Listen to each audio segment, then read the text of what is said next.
My apologies, everyone. Well blended there. So I'd like to call this meeting to order at 8:31 p.m. this January 4th, 2022.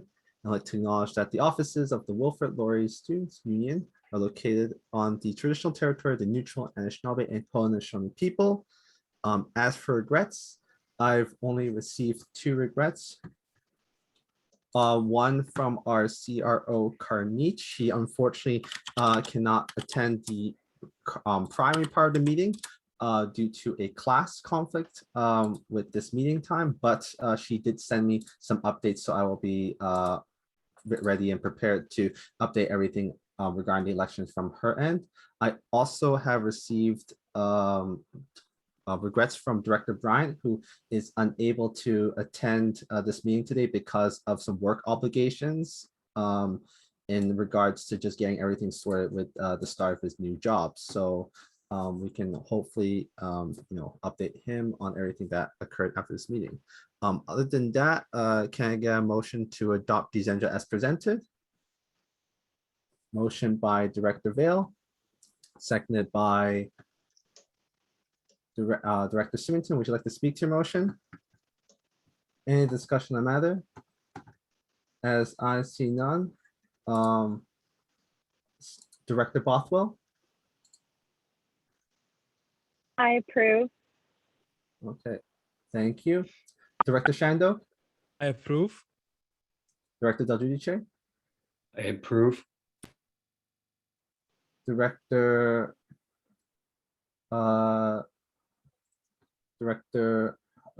sorry, just want to make sure. Do we have Director Symington? I approve. Director Phillips? I approve. Director Vale? I approve. And Vice Chair Sneedy? I approve. Motion passed unanimous consent. Moving forward, are there any conflict of interest to declare today?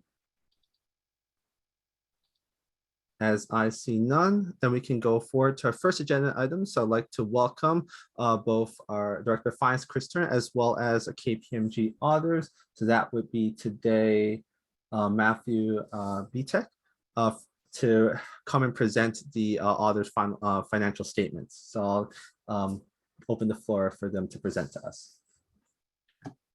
So I can go. Chris, I don't know if you had any intro that you wanted to make, or no, you can take it away. And I guess my only comment would be specifically that the numbers presented to you tonight are from a fairly unusual year. So don't get used to a surplus of this magnitude moving forward. I have a quick question. Do you want to do a presentation? Like, do you want to be co-host so you can share your screen and stuff? that was my next question. I'd be happy to share my screen. It might make it a little bit easier to sort of walk through some of the highlights. Andrew? So I already actually have given all attendees the ability to share screens in preparation for that. So I guess in that regards, take it away. Okay, I'll share my screen here. This is not my first rodeo, so I've done this a few times before. So you can just confirm that you can see the face of the balance sheet for the financial statements. Perfect. So I'll take a few minutes just to walk through some of the highlights and talk about the audit itself and sort of where we go from here. I'm not sure what the normal protocol is for the group here, but I'm happy to take questions as we go along if somebody just wants to interrupt me. But as usual, I will have some time at the end. So first off, these financial statements are for the year ended April 30th, 2021. And here we are sort of 8 months past that time, so it's sort of a little bit tricky to get your head around what the periods we're looking at. And if we compare that to the prior period ended April 30th, 2020, the 2020 was pretty much a normal year, recalling that a lot of the COVID restrictions came in the middle of March of 2020. So last year was sort of 10.5 months of a regular year. The current year that we're looking at here for 2021 was mostly a very unusual year, as Chris already mentioned.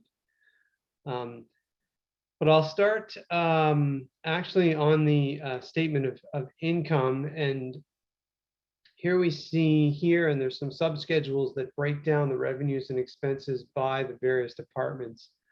But we do see a fairly dramatic drop in revenues from 2020 to 21, as we would expect. The bulk of that revenue decline happened within the Wilfs operation. Again, as it was closed to in-person dining for practically the whole time frame under examination, and was closed even to takeout for significant portions of that. What we do see, though, is a significant drop in expenses as well, and the drop in expenses, as you can see here, is quite a bit less than the drop in revenues. And so what's happening there is, whereas many of the other revenues from student fees and the like did not really drop off as we may have expected them to have, a lot of the activities that would cost money that go on throughout the year, those have been significantly curtailed. And so while the drop in Wilfs revenue was accompanied by almost a corresponding drop in Wilfs expenses, it's really the other activities expenses which were really curtailed during the year. And given what happened and as we monitored the activities throughout the year, we didn't find that to be unexpected. I think what also is important to understand here, and it does impact the expenses, we have a reduction there. There was about $825,000 of government grant. This is the Canadian Emergency Wage Subsidy that was received by the student union. So these expenses here at the 4.6 million, that is the net effect of those grants and that subsidies. So without those, this would be closer to 5.4.5 million, and that goes straight to the bottom line. You know, as part of the reduction in expenses, we do see that payroll costs, you know, were down about $900,000 from the prior year, with significant reductions in headcount, again, as you would expect. And so what that means is that all translates into an excess or a surplus of about $2.3 million for the year. Now, I don't think that's the way the student union would ordinarily want its operations to continue on a year-to-year basis, because you want to be undertaking those activities for which you're collecting fees. And hopefully we will see, we probably saw some pickup of that through the fall, so into the 2022 year, but unfortunately now probably being curtailed somewhat in the early parts of 2022. If we do look at the statement of financial position, so these are your assets and your liabilities, we do see a significant growth in cash over the prior year, so nearly $2.7 million there. Now, some of that is as a result of the surplus that was generated, as I just talked about before, and some of it is due to timing. Most specifically on timing, there's about $700,000 that was collected through the student life levy that was then paid back to the university in October of 2021, so after the year end. So you might say that this number is artificially high by about 700,000. Again, that was really just timing of when those payments were made back to the university. Furthermore, under the accounts receivable line, an additional item here, so there was about $300,000 that was paid to the broker of the health and dental program. That's really just held on deposit. So that money will come back to the student union if a different broker is selected in the future or there are changes to the program. But having said that, really what the story here is a significant improvement in the current assets from 1.8 to 4.7 million, so almost a $3 million improvement. As we flip down into the liabilities section, we don't see the same level of changes, and we see the liabilities largely held constant year on year. And that's actually a good story for the student union. In the past, we had raised some concerns that this amount for current liabilities at nearly $5 million was well in excess of your current assets. So, the money you have today to pay your liabilities was quite deficient. Now they're pretty close to the same. So at that 4.9 million here, again, if you flip back up here, it compares to about 4.8 million. So very, very close. So we're much less concerned about that. And even though I did say that this number was perhaps artificially high by about 700,000, that number comes through in the due to Wilfrid Laurier. So you see this number here at 750, see it's quite a bit higher than the prior year. So once that payment was made, both the cash balance went down, but so did this liability number go down. And then we can see on the rest of the line items, they're fairly consistent year on year. Again, probably with the exception of the long-term debt, which again is a good thing because the student union is paying down some of those debts that it's taken out for its capital improvements over the years. So what we're happy to see here is a significant improvement to the financial position of the student union. So you use this this time to make that. I think it was Winston Churchill says, "Never waste a good crisis," or something like that. I probably butchered it a little bit, but what it's done is it's allowed the student union to get on a much better financial footing and gives you a lot more options and flexibility in the future. If I just scroll up, and I won't read it in any detail, but we have the report here, the independent auditor's report. And really what this report is saying that, these financial statements have been properly sort of checked by us. And we agree that they're a true representation of the financial position of the student union, and it's your results of operations for the year. So it's a clean audit opinion. It tells the world that these financial statements make sense and people can read them and rely on them. Beyond that, in the rest of the financial statements are various sort of notes and schedules. I won't go through them in detail, but if people have questions about them, I'm certainly happy to take them. Really more anecdotally then, we did conduct the audit through the fall and wrapped it up so really just before Christmas. I want to thank Chris and his team for the cooperation that we got to get our work done. We couldn't be here doing this without that good cooperation and getting us to this stage. The financial statements will be finalized once they're approved by the board, and we clean up some final correspondence with Chris and his team. We expect that to happen tomorrow or the day after. So I will pause there. Take any questions or comments. So back to the chair. Okay, well, thank you so much, Matthew, for the presentation. Now opening it up to the board for any questions.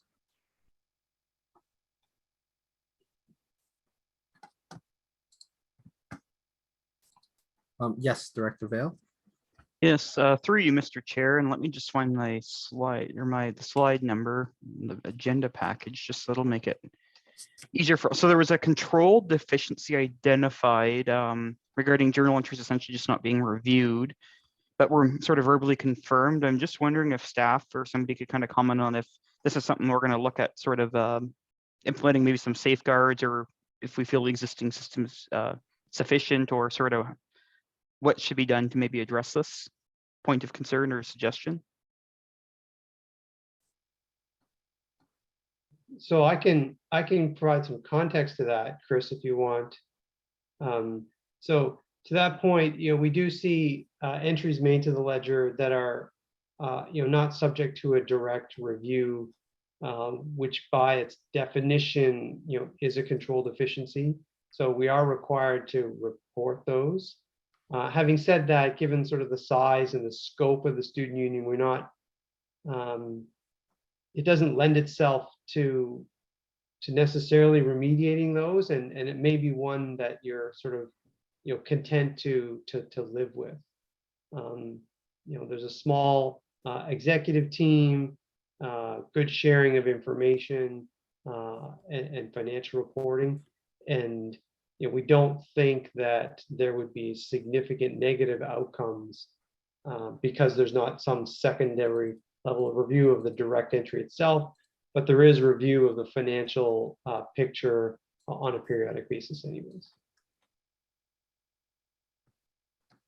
Yeah, to add to that too, one of the struggles we had in the last year that we don't necessarily have when we're physically in the same office is it sometimes was a little trickier and things got lost a bit in the weeds last year when everybody was working remotely and some journal entries were posted without the review that traditionally would have been in place had we been in the same office. So as we move back to, knock on wood, our more traditional office space, we'll look to rectify those, and we've even stepped that up a bit more in the virtual world as well.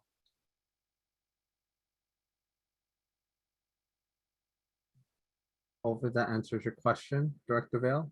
Yeah, it does. Thank you very much. And I just doing my due diligence, but just by asking. So, but I don't personally, I don't see any concern in terms, I think, just based on kind of the evidence provided in the board meetings and this audit, I don't necessarily have too many concerns, but thank you. Okay. Again, opening up the floor for any questions. Yes, Vice Chair Stevie. Apologies if you had mentioned this before. My audio was cutting out a little bit. What's a leasehold improvement? So a leasehold improvement is where you're making capital improvements to your leased spaces. So you do there are buildings that you rent, and if you do renovations or install immovable equipment on those rented facilities, that's a leasehold improvement. So it's a type of fixed asset on real estate or buildings that you don't own. So, and in that case, it would be primarily significant work done on the Fred Nichols Campus Center, for example, where we are the primary leaseholder of the building, but it sits on the books of the university itself as their asset.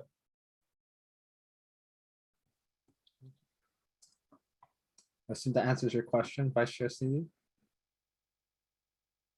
Okay. Do we have any other questions for Matthew or Chris today?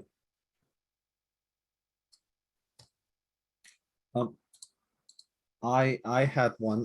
I just want to quickly go and ask a question relating to, I think, one of the first points of the presentation, which was the change in the revenue and expenses, and you mentioned that was a large part also primarily due to operations having to cease for Wells due to COVID. I want to ask, compared in terms of the audit or what you and your team saw, the expenses for Wills did not exceed the revenues, right? As the even with this new change in terms of COVID, did it? The Wilfs expenses were slightly higher than the Wilfs revenue. I think the Wilfs expenses came in at 540,000, whereas the revenues were about 516,000. So there was a slight deficiency there, but that's typically been the case. Like Wilfs usually runs at a slight deficiency. So this is nothing. This is nothing like a abnormality or an outlier compared to other operating years, right? Correct. Okay. It's just the volume is way down. Yeah. So the similar proportion, just different, or similar ratio, just different in terms of volume, right? Correct. Okay. Excellent. Thank you so much. Going back to the floor. Yes, Director Del Judy Chair. Thank you very much for your presentation. It's very good to see that even though there are, even though this is a very tough year for students, there are some silver linings, one of those being a surplus in the budget. Sort of going off of the report in general, do you see any new sustainable practices that were done this year, which can possibly be replicated in the future.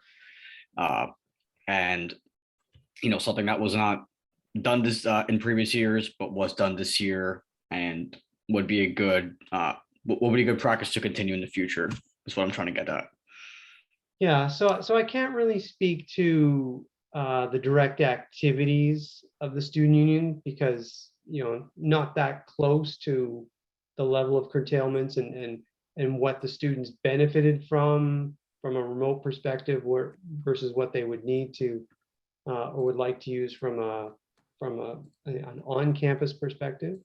But I would say more looking at the office operations and consistent with what we're seeing with many organizations, we do now see the ability to work in different ways.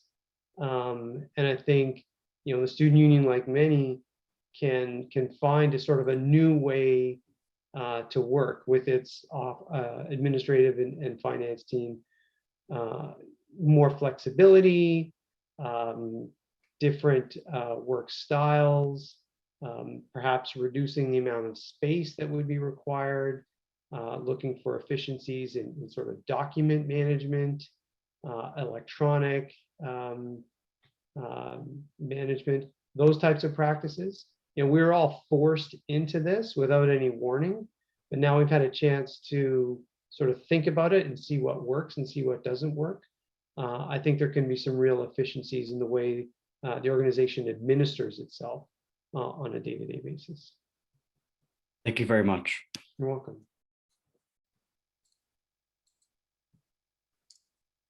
If I may be so prudent to ask another question, just going off of the question that Director Del Giudice asked in terms of any sustainable practice, because I think that we all see this surplus as a really amazing thing. But just because this surplus was purely because of COVID, essentially speaking, right? And the lack of facilitations of certain like student union operations. Is that what I heard from the audit presentation?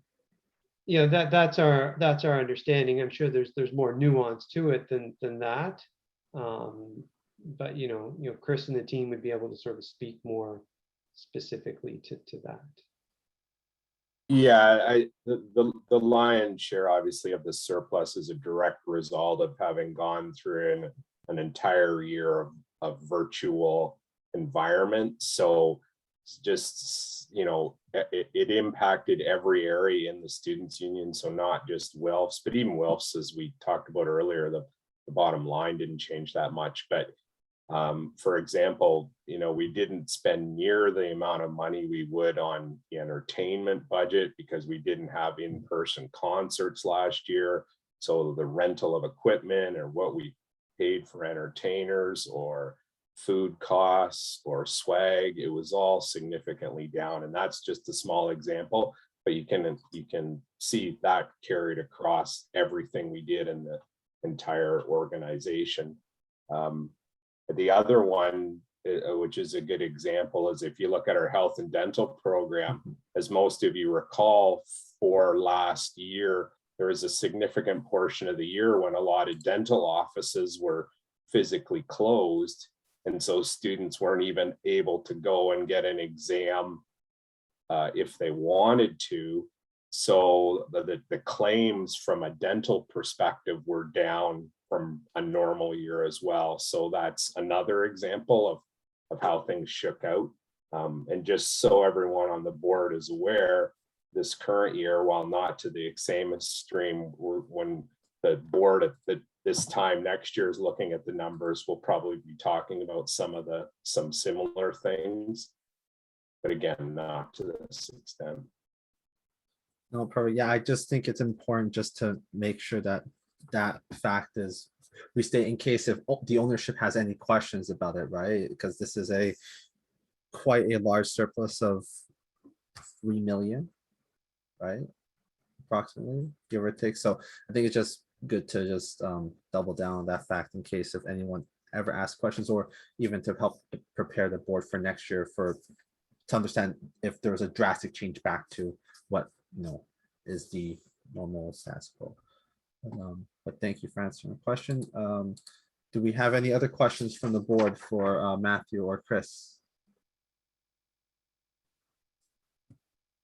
As I see none, then I believe we can thank them for their time and for the really insightful presentation. We can go on to motion for the approval of the auditor financial statements. So can I get a motion? Motion by Director Vale, seconded by Director Phillips. Would you like to speak to your motion? Any discussion on the matter? As I see none, all those in favor, Director Bothwell? I approve. I approve. Okay, perfect, thank you. Director Shandok, I approve. Director Del Giudice, I approve. Director Phillips, I approve. sorry, Director May, I approve. Director Symington, I approve. Director Vale, I approve.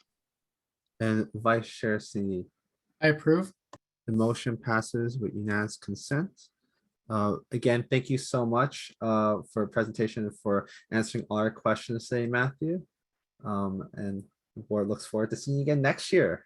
Okay, thank you. Have a good night. Good night. Chris, could you stay back for just a bit too as well? I think there might be some questions for you. Yeah, I'll be here for most of the meeting anyway, I think, so.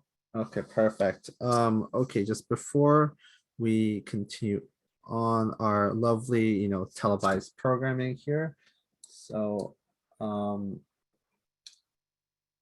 Director Vale, I can do my updates, comments before the. Actually, approval of the if he's meeting. gonna be here, we can just go with the normal order. That's fine then. Oh, okay, not a problem then. Okay, so then I guess we can go on, continuing forward with the approval of the meeting minutes. So finally, some minutes that may be approved. And this was for the November 24th board meeting.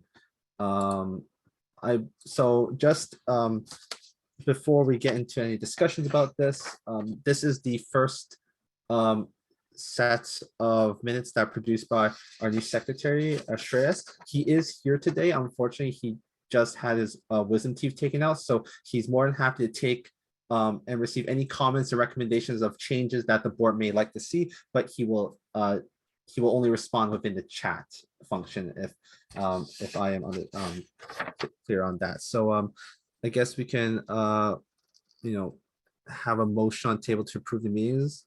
No, I'm gonna make a motion that we receive the minutes for discussion purposes at this point, and then I'm gonna do a postponement after, but we can't discuss it until there's a motion on the floor, so.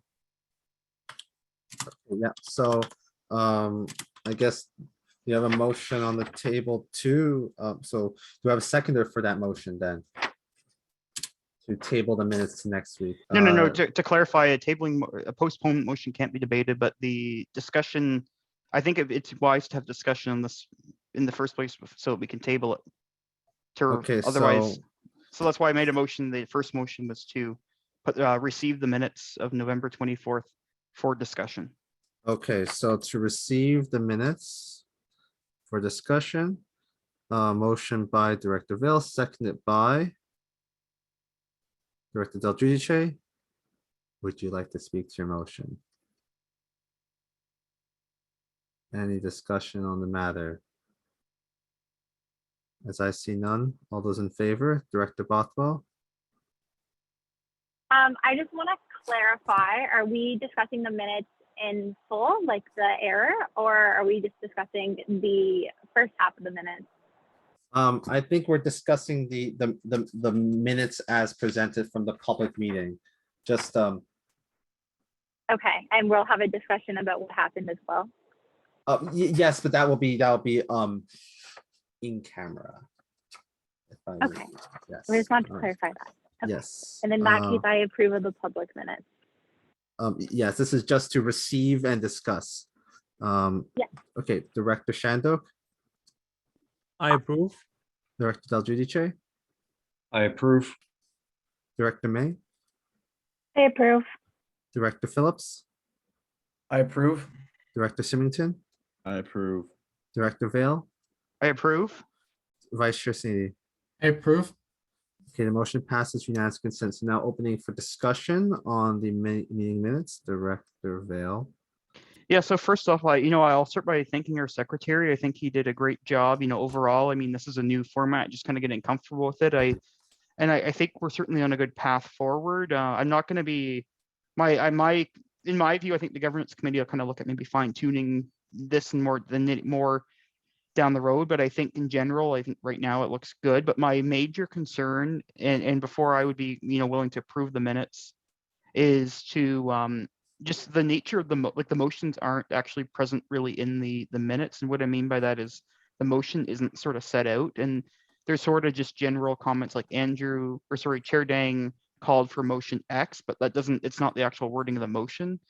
And I'm not trying to be nitpicky here, but the reality is this is sort of our official record of the organization that goes into our minute book. So this is what will go to court. This is what goes to our auditors. This is sort of what's used for official purposes. So motions, in my view, need to be quite clear because they need to reflect exactly what the action of the board was, not sort of a synopsis of the motion. So like the specific wording, like for instance, like a motion to receive the November 24th, 2021 minutes for discussion, like that should be sort of set out exactly as a motion, not Andrew called for a motion, etc. So I mean, I think by and large, that's sort of sure there's probably other things here and there, but I think that, I think for now, I think it's an excellent job done. Just before I'd be willing to approve that, I think that motions just need to be quite clear because otherwise nobody knows really what the motion exactly was. Okay, no, I think that's a very fair point. Would anyone else like to add on to that?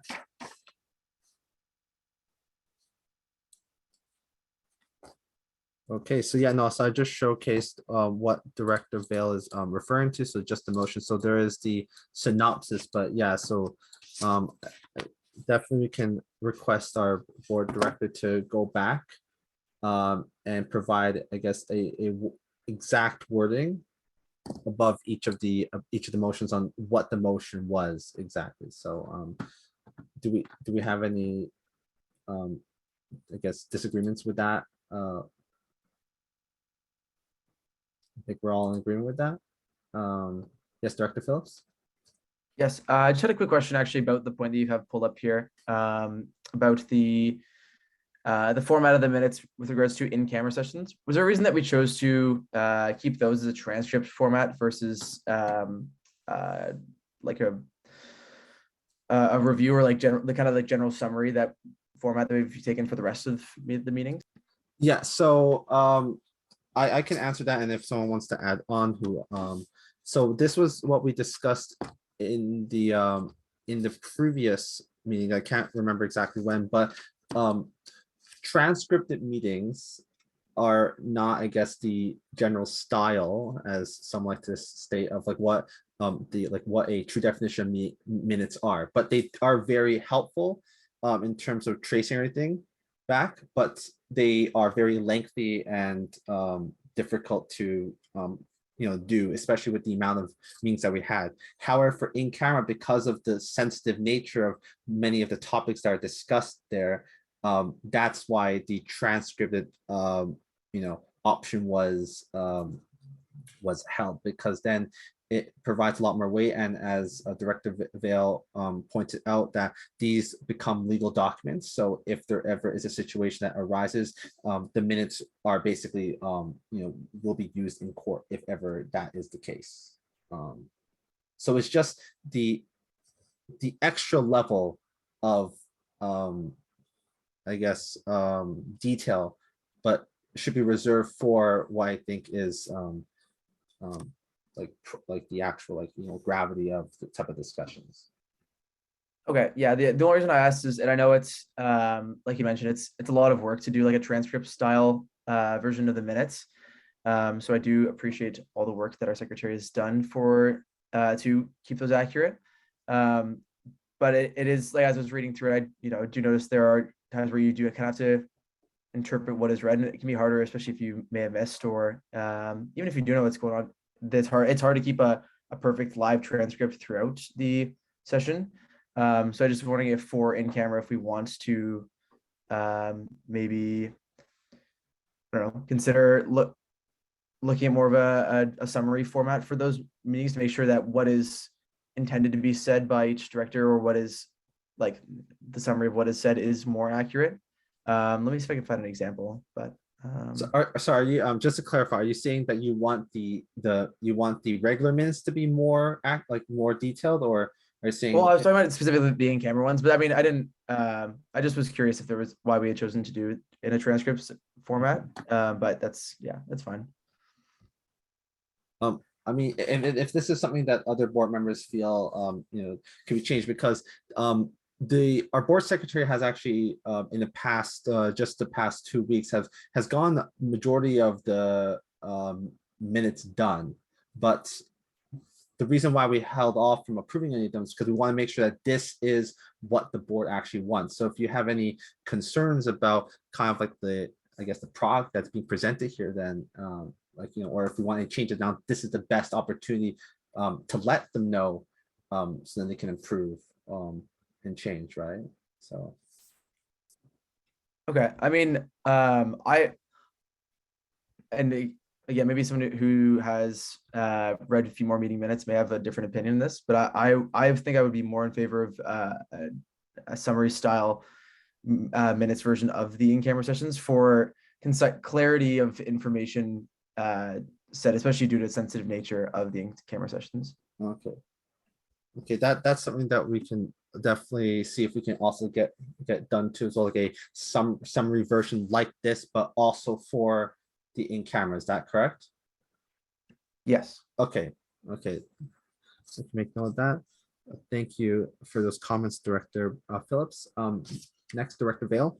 Yeah, and just to maybe to go back to Director Phillips's point, that was actually when I proposed the governance practices ad hoc committee of the board, which a while ago now, and hopefully we'll be meeting in a couple of weeks. I'll be asking the chair during his comments on respect to that. But needless to say, and I believe actually the chair had when he was speaking a couple minutes ago, he was actually right in the very screen in front of him was the portion of the summary of the minutes from the November 24th meeting when we discussed sort of the format of the minutes. It's down further if you're looking for it now, but effectively part of the sort of direction was that it was contingent, so that for initially for the transcript minutes for in camera would be sort of maintained, I guess, and then pending sort of further discussion review by the governance practices review committee, really to look at the more fine tuning it, if you will, or in terms of managing the balance of risk and all those different pieces, just having a deeper dive, I guess. But I tend to agree with your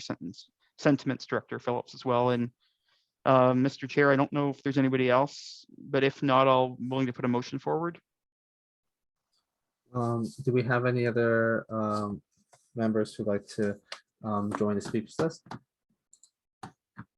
As I see none, then so I'm going to make a motion that we postpone approval of the November 24th, 2021 minutes until our next regular scheduled board meeting, just to give, and then essentially the secretary more or less can kind of go back and maybe perhaps even a little bit before the normal package comes out, the secretary can send it to you, and then thus you can sort of send it out just to kind of give, if there's any last minute fine tuning, and then likewise we can kind of be in a better position to actually approve the minutes. But I just don't feel comfortable approving these without seeing the actual substance of the motions, if you will, because really that's at the end of the day what matters the most.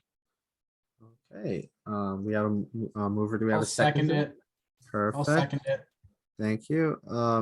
Would you like to speak to your motion? Any discussion on the matter? As I see none, all those in favor, Director Bothwell, I approve.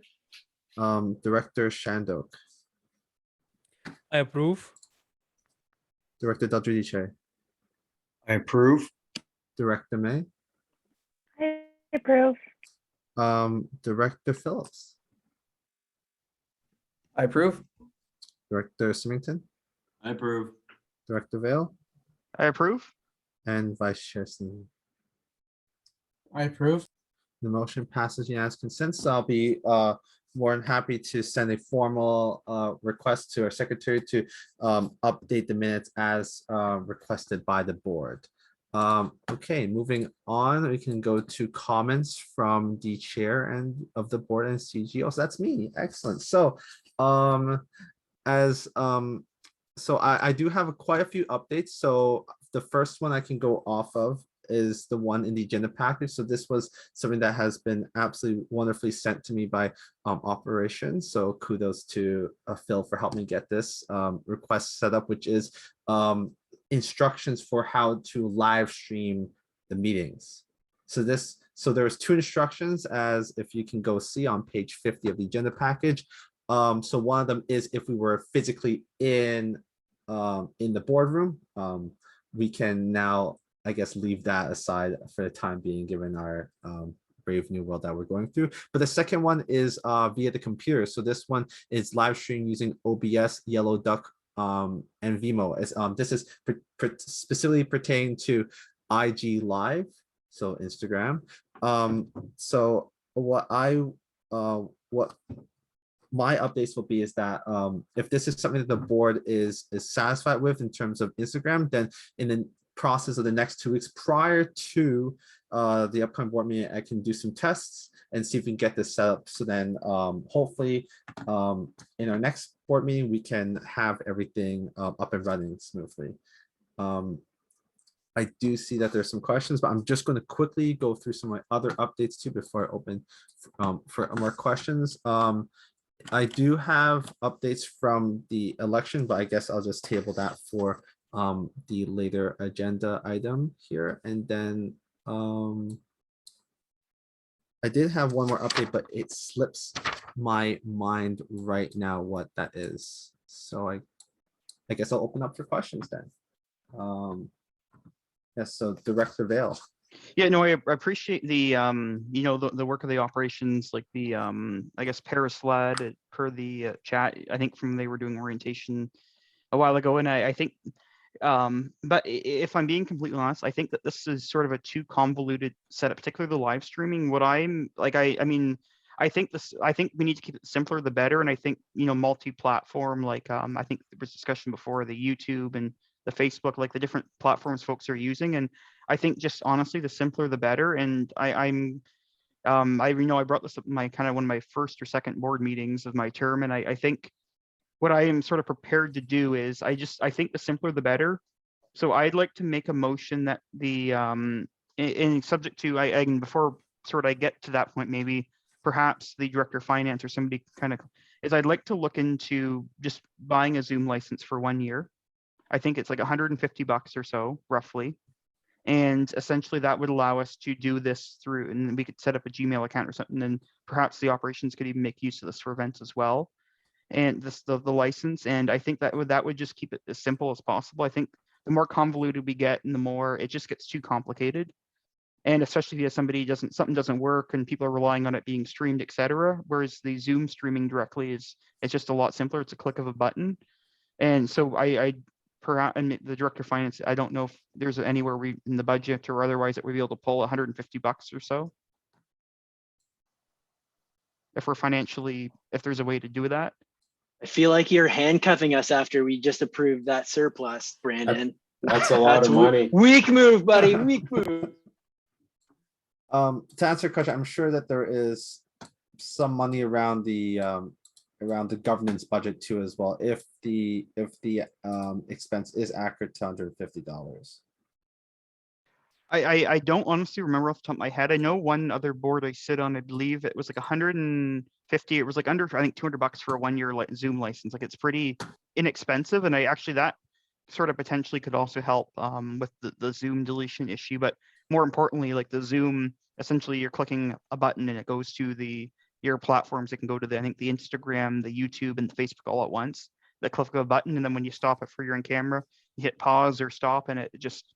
I think that I feel that in fear that the OBS, like these different, I mean, they're great options, don't get me wrong, but I think it's just getting too convoluted, and it might not provide the best user experience for, like, I guess what I'm saying is we don't want to spend like 2 hours just trying to set up the whole system before each board meeting just to stream.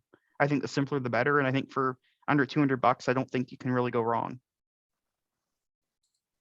Okay. I suppose that you had the motion there, so there's a mover. So I guess, no, do staff like have any comments like or concerns that they think sort of could arise from this, or?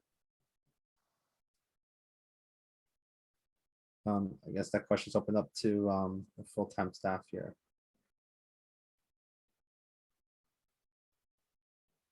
No comments. What about the remaining board? The only challenge, and I don't really know the logistics of it because we have not done it, is that if we go on our own way, we lose all ICT support with regards to that Zoom license. Doesn't mean it's insurmountable. It's just the only red flag that comes to mind, thanks to Ian. Yes, Director Symington. So one thing about the what's proposed on the agenda package is the fact that we can stream the meetings on Instagram Live. Does that go out the window if we commit to the Zoom license, or is that something we can kind of do regardless? In my experience, I think I've seen it done before, because essentially I think what you can do is you have like a streaming key, and so there's sort of an advanced interface that I think if you set them up you can sort of pre-configure it. I think my understanding is Zoom live streaming, and then it can go to sort of those different platforms all at once. But it's just a lot simpler, like a click of a button, rather than going through a whole massive setup each time. Okay, so I see the speakers list here. Oh, okay. Director Phillips. My question would just be, who would be in charge of setting this up at every meeting and keeping it running, making sure it is getting done every time? That would be me. Cool, have fun. Yes. Okay, so this is what I can say as my recommendation. I have no issue with if the board wants to move in this direction to purchase a new Zoom license and make things simpler. I have personally no objection to that. My goal is to have some sort of live streaming capability up and running by the next meeting on a date pending board approval. So I don't mind in those 2 weeks testing out the document and the steps that were illustrated by Paris. And then if that fails, then at the same time, we can do research on what this Zoom, purchasing a new Zoom license is. And I'll probably be in contact with Director Vales, seems to be the one that has the most experience with this, with the other board that he serves on. That's just a suggestion that I can make to the board. But yeah, Director Phillips, do you have another question, or is your hand still up from the previous one? Okay, going back to Director Vale. So I think what I'm going to do, I mean, because I guess the frustration for me is, I mean, I brought this up back and I want to say May, and we're still not anywhere near this. Like, I think to keep things moving, and I think, I mean, and obviously I know throughout, I think as a board, we've had a lot of challenges at more pressing things, certainly. But I think what I think I'll do maybe is make a motion to authorize the purchase of a one-year Zoom license. And then I think maybe we can test out some of the options, like perhaps even sort of in between. Like, I think we could look at like, what is the quality, for instance, this OBS one or whatever, the other options, like, are they gonna, is the quality not as good, like in terms of is it going to be, is there a delay, or is it kind of cutting in and out versus because if it is, then maybe ultimately the Zoom one will be probably better quality, and probably so we can kind of, so we're not necessarily handcuffed that immediately we're going to go into this, but I think that we're sort of, if in the next like few days or week or so, or whatever you sort of seeing as you want to sort of implement it, sounds like for the next meeting, if you're thinking, then that way we can just kind of keep this moving forward rather than coming back to the board the next meeting, approving it, and then just keep pushing it out and out and out. I think just keep things simple. So I'll make a motion that the board approve the purchase of a one-year Zoom license to be used by the Students' Union for, I guess, governance and operational needs. Is that a fair? Because it probably could be a multifaceted license for whatever purposes of the Students' Union. Okay, we have a mover. Do we have a seconder? Seconded by Director Phillips. Would you like to speak to your motion? Any discussion on the matter? As I see none. All those in favor, Director Bothwell, I approve. Director Shandok, I approve. Director Datudice, I approve. Director May, I approve. Director Phillips, I approve. Director Symington, I approve. Director Vale, I approve. and Vice Chair Sweeney. I approve. Motion passes with unanimous consent, so I will get on that process with operation as soon as possible. Yes, Director Vale. And the other item, and I know I mentioned earlier, I was going to ask is in terms of an update on sort of when the governance practices review committee will sort of, I guess, commence our first meeting. I think. Yes, I knew there was something I was forgetting in my updates. So yeah, so that's something that we can get started as soon as possible. Is my hope that hopefully next week, depending on discussing with the members of the committee and their availability. The problem with trying to find the committee time is that not everyone has given me the schedule, so I have to kind of do some snooping on people's Outlook calendars for that. But it is my hope that we can get a meeting done before next board meeting in this 2-week time frame. Does that answer your question? Yeah, no, that sounds great. Thanks. Is there any other questions for the chair of the board and CGO? As I see none, then I can move on to next agenda item, which is comments of the president and CEO. So I'll pass it off to President Yamla. Hi, good evening, everyone.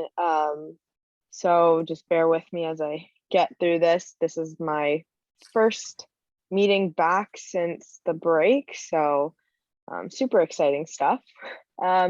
Honestly, just updating calendars, connecting with most of the directors and VPs, because as many of you know, we've had to translate to the remote environment. So just ensuring that I'm supporting members of the team as best as possible, and seeing how we're also able to support students, especially volunteers and those involved with the Students' Union in getting, all the events and programming remote for the coming month.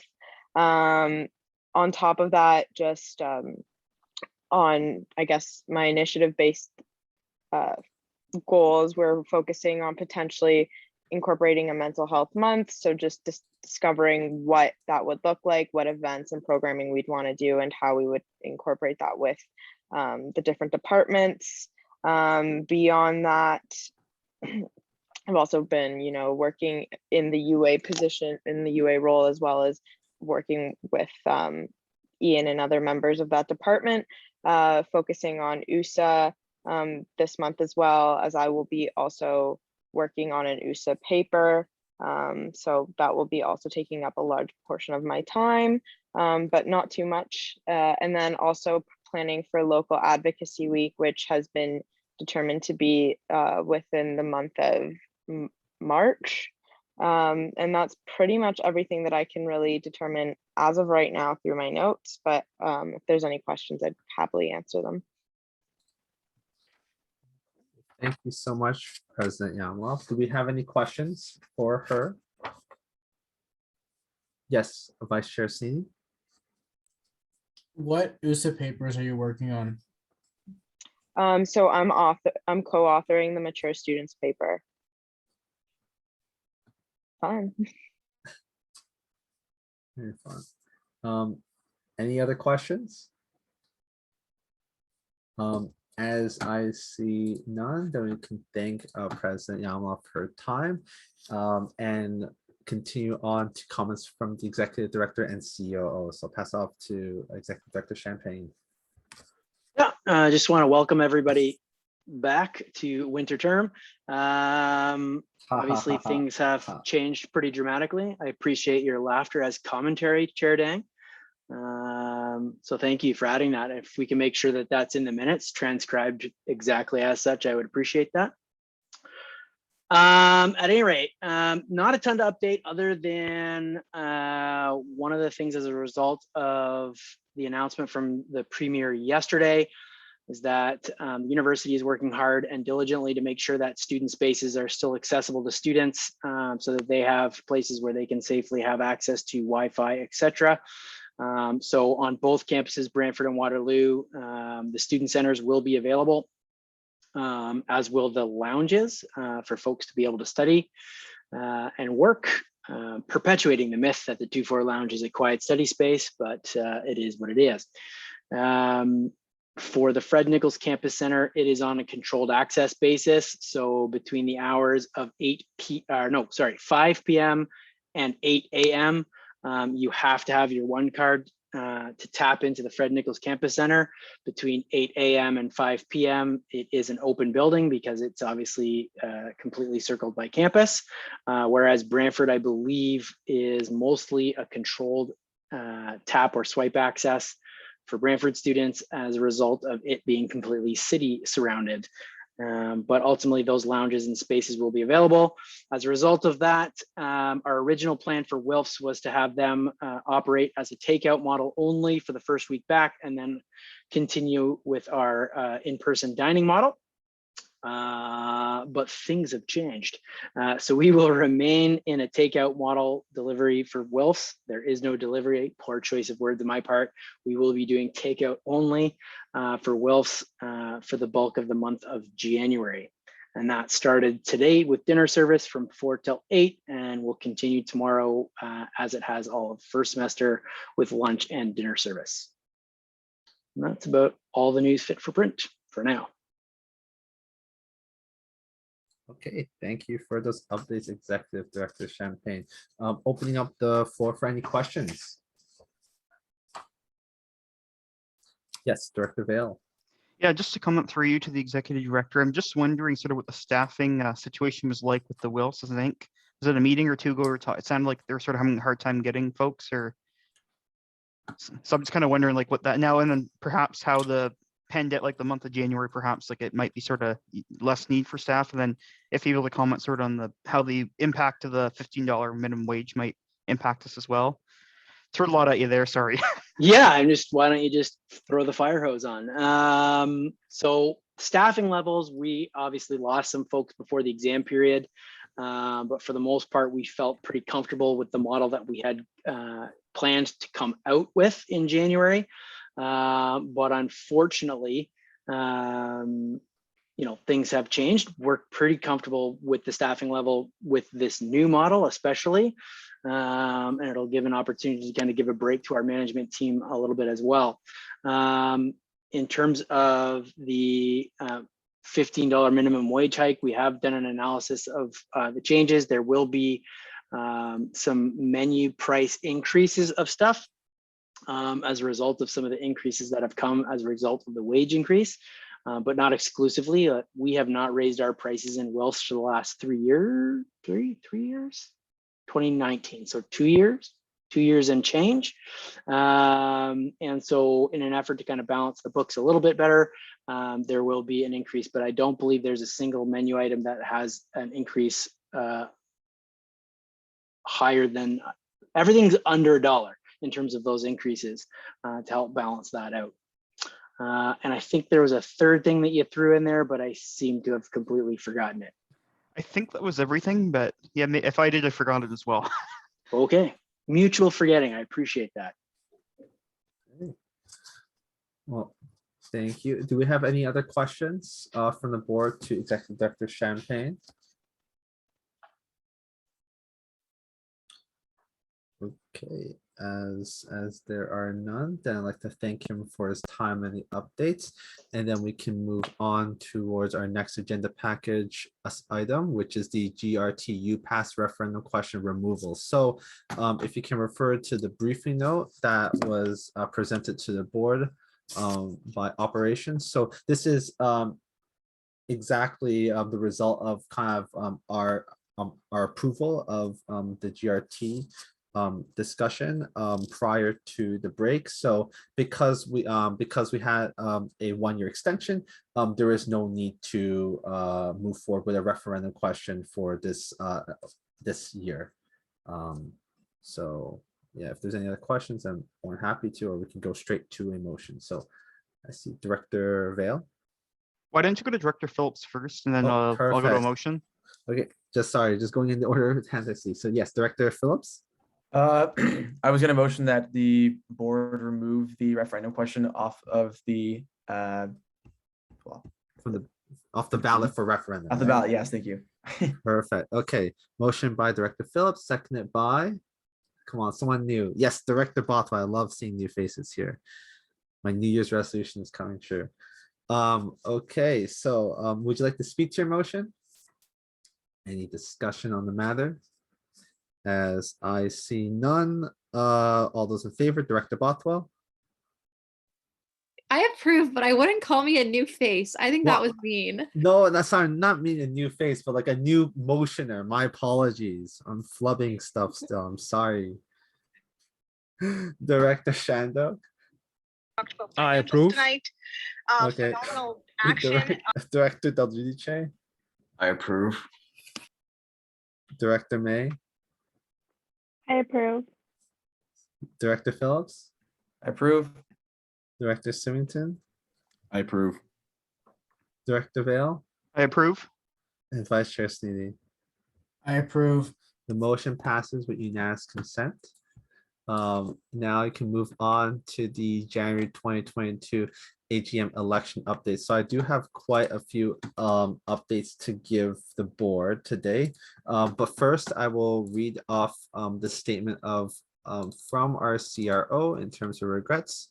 So she says, "Hi folks, I hope you're all well. I am unable to make it to board meeting tonight because of a class from 10 p.m. till 9:50. Some updates for me. I've hosted an additional 12 information sessions over the break," which is true.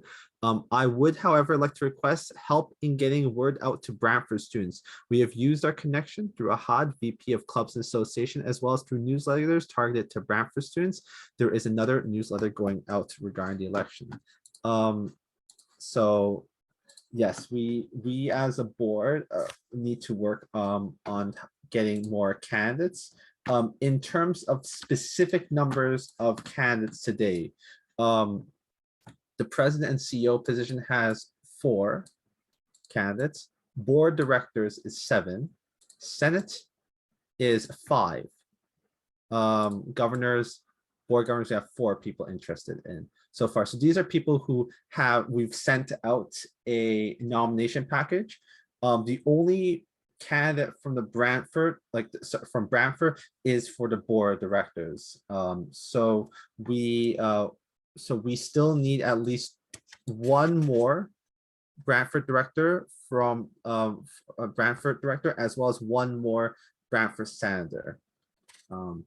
At the very least, in terms of doing that threshold, and then 4 other board directors at the very least. Yes, Director Phillips. I may have missed this, but what is the number we're looking for in terms of candidates for each organization? Oh, okay, not a problem. So for president and CEO, it's 1. For board directors, it's 10 Waterloo directors, at least 2 Brantford directors. We can have more Brantford directors if that would be a wonderful dream come true. For the Senate, we need 5 Waterloo senators and at least 1 Brantford senator. And for board governors, is just 1 position. So yes, at least 2 from each campus for BOD. So, but generally speaking, at the very least, it's more difficult to get Brantford directors out. So far we've able to reach out to 1 person who has responded to the board back in terms of their interest with applying for the Brantford director position, but we still need more in order to meet the minimum threshold, regarding our constitution and our ability to operate as an organization. Does that answer your question, Director Phillips? Yes, it does. Thank you. Okay. Director Del Giudice? Yeah, maybe this is a question for our full-time staff. Let's say hypothetically, same thing happens like last time where we did everything in our power to get those 2 Brantford directors to run, but it just did not happen. What would we do in that case? So in that case, oh, sorry, I'll let the operations staff answer this. My apologies. So generally what would happen when nominations close are that those who have put their name forward are acclaimed and then you would reopen nominations. So you could have a scenario, and we've had scenarios in the past where at close of nominations, there are not enough directors to sit. Well, we'll stick with board of directors just for simplicity's sake. There were, say, 7 board of director candidates who would be acclaimed. You would reopen nominations. And in one instance in the past, there were more who put their name forward for the remaining spots. So you would have an election specifically for those 5 spots that were not acclaimed. Same process for the remainder of the positions.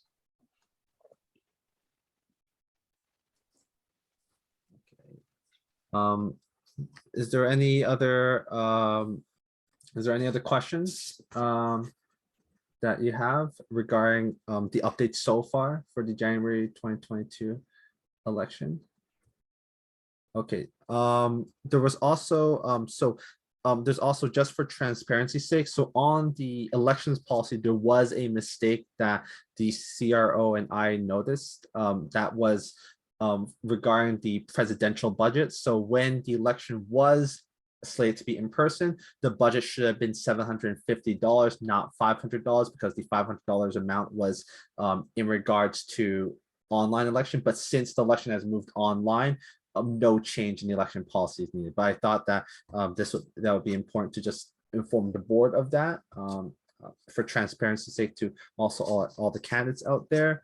But yeah, so other with the exception of trying to get more candidates, that CRNO and I are working diligently with marketing too as well to get all the graphics and the calendar up and ready for the campaigning period.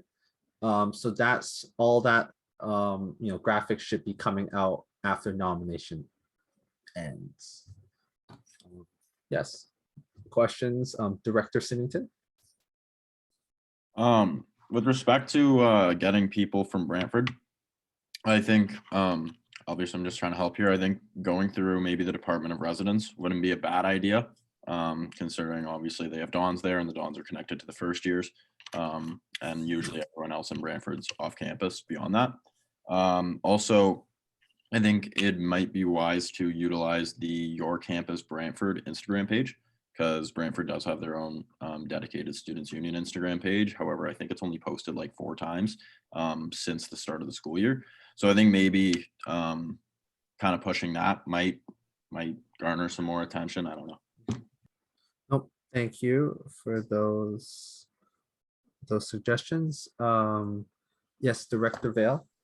Yeah, just a comment. Sort of kind of heard inklings of from folks on the ground, and I don't personally agree with it. I think our Sarah's she's doing a good job in marketing the operations and everyone in terms of trying to get the word out there. I think the more candidates we can have, the better. Really, the better turnout candidate wise, I think the better. But sort of couple of the comments I've kind of been hearing is folks are just getting inundated with emails about the election and stuff. So I think people are sort of kind of like, I don't want to get like turned off, but like they're kind of like, I think there's been probably like 5, 6, 7 emails or whatever in the past like month. And this is just sort of what I'm hearing. And I guess my concern is we also want to be careful about the voter apathy piece. Like we don't want to like, so I'm just just a comment I'm putting out there to, we want to be mindful sort of that, like maybe the Instagram or other, I don't know if there's other platforms. I don't know what all they're doing platform wise, but maybe there's some other platforms that they sort of haven't really tapped into, like the Instagram or TikTok or whatever the different, I don't know all the things that folks are using these days. So apologize, but just sort of passing along kind of what I've been sort of hearing from folks. Thank you. Director Del Giudice. Yeah, I just want to add on to that, excuse me. We've used TikTok in the past, and it was probably one of the most successful ad campaigns we've had on social media. I think we should definitely start using it again. Getting people to make TikToks. I think I actually have some great news on that there. I'm sorry to cut you out. Former director Kayla Hahn actually reached out, and we've actually created. She's been gracious enough to actually help us create some TikToks for us as an election volunteer. So Perfect. So I don't mean to cut you off, but I knew I was forgetting another news, but that was some really exciting stuff. So she actually has produced 2 TikToks for us that the CRO is reviewing, and then I'm more than happy to share that to the board, and we can get that on just online, like if that's like, you know, once it goes through all the channels, basically. Sounds great. I can't wait to keep watching. Oh, there's one of them is really, TikToks. really funny. I actually really like it. Man, for those of you who don't know, Kayla Han helped us last year with the marketing, and her TikToks were quite legendary. Was there anything else, Director Del Duce? No, that's it. Just wanted to recommend using TikTok again this time around. Yeah. So this is where I'll say, and then to cap off because just looking at the time to cap off the discussion.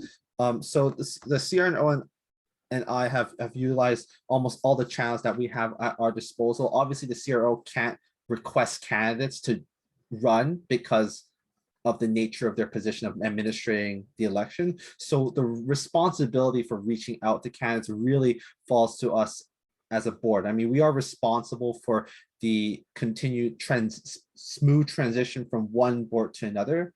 And you know, I've done a lot again over the break to try and reach out to candidates and send them emails and things like that, because you know, reaching out on a more personal level is much more successful than these blanket emails from, like, you know, from the SU and newsletters. So this is where I really want to drive home the message that, like, you know, understanding that, you know, some of you guys are running the election or are, you know, very busy with this new year, but we all need to have hands on deck, especially because we're not on campus and we can't booth on campus or like reach out to students as easily as we could on the by-election. Even that was a bit difficult. So this is where, please, if you have anyone that you know might be interested in this type of work, then please reach out to them through your own means, because we do need all directors to support it. I mean, Carney has done what she can in her position, which is to reach out to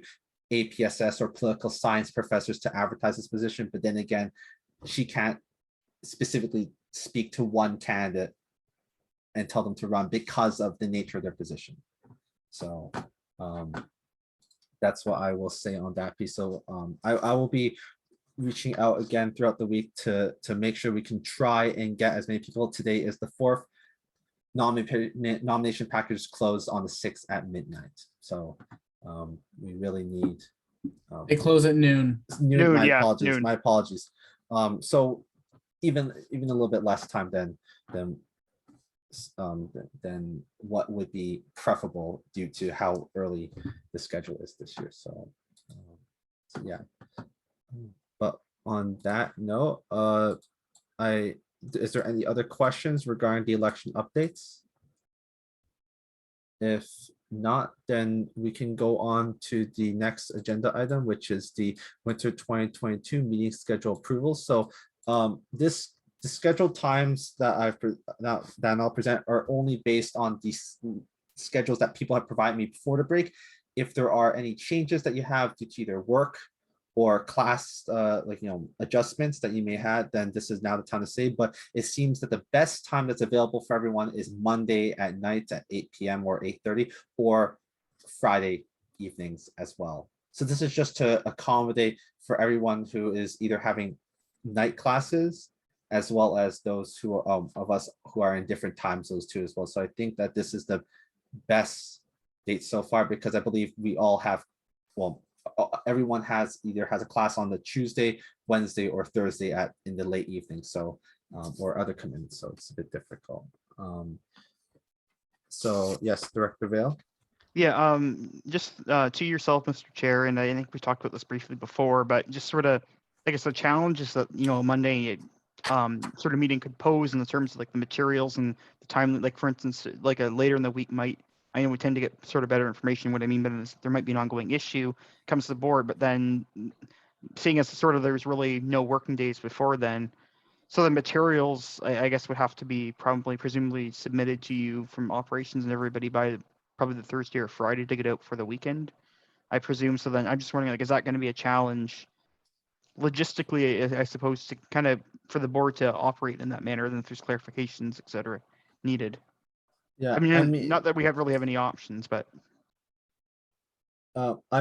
this is something that I have been in conversation with in terms of operations. The ideal time would like the issue would not more so be in terms of getting the material to the board.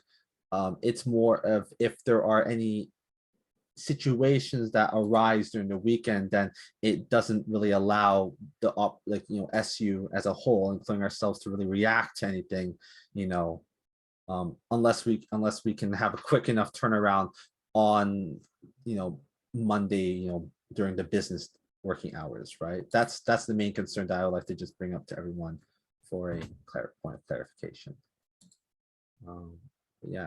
Director Symington. I'd just like to echo Ezra's sentiment in the chat and strongly advocate for not Friday. I know. As our lovely executive director likes to often say, Fridays are sacred.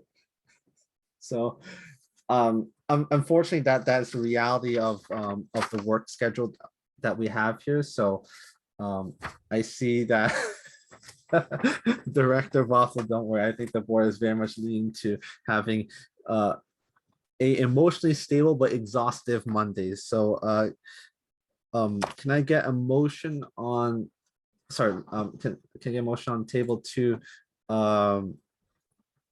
to approve of the winter 2022 board meeting schedules to be bi-weekly on Mondays at 8 p.m. So motion by Director Vale, seconded by Director Shandok. Would you like to speak to your motion? Any discussion on the matter?